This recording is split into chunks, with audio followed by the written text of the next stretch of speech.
People think I'm the monster, but I've hunted monsters far worse than me. Monsters that even I feared killing, and I've kept count of every single one. Some of them I respected, some I hated, a few still haunt me. In this episode of Dexter Dispatches, I'm revealing the most terrifying people I ever had to kill. Number 17. Miguel Prado. Miguel was the first person I let in, the first to learn my secret. I thought I could trust him, thought we were friends. I was wrong. He twisted my code into something selfish, sloppy, dangerous. He killed without precision, without care. Ending him wasn't just necessary, it was a betrayal of what we could have been. Number 16. Ron Galuzzo. Ron was the smiling kind, the polite, soft-spoken kind, the kind who sold ellipticals during the day and ate human flesh by night. I found severed limbs in his freezer like they were leftovers. He was calm when I confronted him, he even offered me coffee. The way he normalized his horror made him more disturbing than any rage-fueled killer. I didn't hesitate with him, but I did shudder after. Number 15. A.J. Yates. A former cable technician turned serial torturer. Yates broke each victim's right toes one by one before stabbing them in the chest, then kept their shoes as trophies. He was meticulous, cold and obsessed with control, wiring his house with cameras like a psychopathic puppet master. He almost got away with it, kidnapping Vogel and nearly killing Deb, but he underestimated me. I caught him in the act and ended it with a curtain rod through the back, silencing him quietly. No ritual, just a brutal whisper, and another pair of shoes buried at sea. Number 14. Ray Speltzer. Speltzer built mazes, human ones. He put women inside and hunted them wearing a bull's head. Because plain murder wasn't theatrical enough, he was brute force wrapped in childhood trauma. The kind of killer who thought pain was art. I burned his body afterward, not out of rage, just to be sure he'd never be part of anyone's nightmares again. Number 13. Zach Hamilton.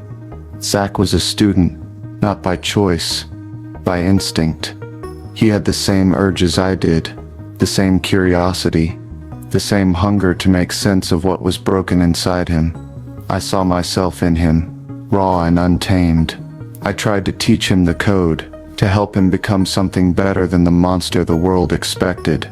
But darkness doesn't wait for structure, it consumes. As soon as I turned my back, the brain surgeon had taken him apart. Losing Zach wasn't just failure, it was like watching my past die in front of me, again. Number 12. The men who killed my mother. They didn't just kill my mother, they created me.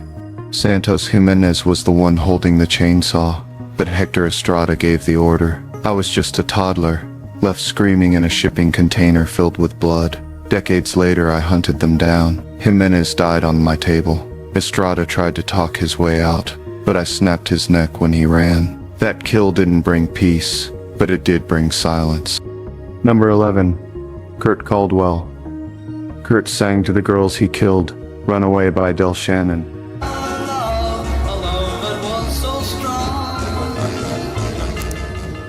He embalmed them, dressed them up like dolls, and kept them in a grotesque display beneath his cabin. It wasn't just about killing, it was about preserving control. He saw me coming and smiled anyway. He thought he was untouchable, until Harrison and I showed him what real legacy looks like. Number 10. Jordan Chase and the Barrel Girl Crew. Jordan Chase didn't kill with his hands. He used charm, manipulation, and plausible deniability while his crew did the dirty work. Abduction, rape, murder. They dumped their victims in barrels like discarded things. It wasn't just the horror, it was how normal they all looked doing it. Like executives at a retreat. I made sure they never smiled again. Number 9. George King. The Skinner. George King liked pain. He stripped his victims naked, tied them to trees, and slowly peeled away their skin. Layer by layer. He thought pain revealed truth. What it revealed was how fragile control really is. He tried to make me his next experiment, but I turned the tables, snapped his neck before he could flinch. He wanted a confession. I gave him silence. Number 8.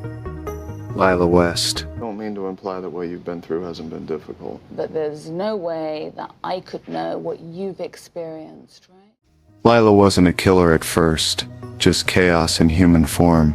But when she got close, people started dying. She murdered Dokes to protect me, then kidnapped and tried to kill Rita's kids out of jealousy. She understood the darkness, but not the discipline. I ended her in Paris. No ritual, no regret.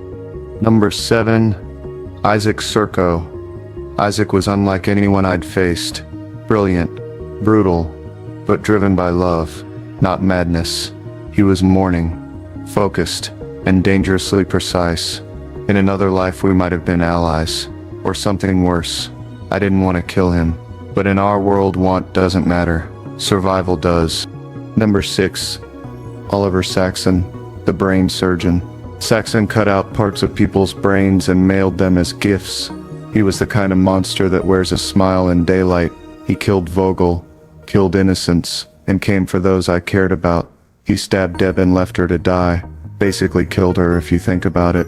Brain dead is technically dead. I killed him in front of police custody. No code, no ceremony, just rage, and a pen through the throat. Number 5. Hannah McKay.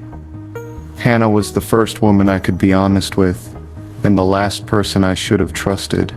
She poisoned people with the same elegance she used to charm them. Calm, calculating, always 2 steps ahead. I loved her, but I never stopped watching her. She could have killed me at any moment, and I think she knew I could never stop her. She didn't make me want to kill, she made me want to live, and that for someone like me was the most dangerous feeling of all. Number 4. Steve Valentine. Wiggles the Clown. Wiggles was my first monster.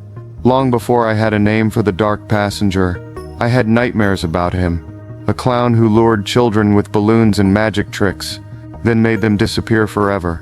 My father showed me his crimes when I was still too young to understand them, yet somehow I understood them all too well. That's when I knew evil was real, and that's when it started whispering back to me. Years later, when I finally stood over Wiggles as an adult, it wasn't just about the kill, it was about reclaiming something he'd stolen. My fear, my childhood, my power. He didn't die because he broke the code. He died because he created it. Number 3. Travis Marshall. Doomsday Killer.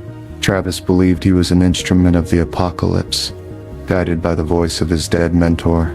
He staged ritual murders in the name of revelation, like art projects for the end times.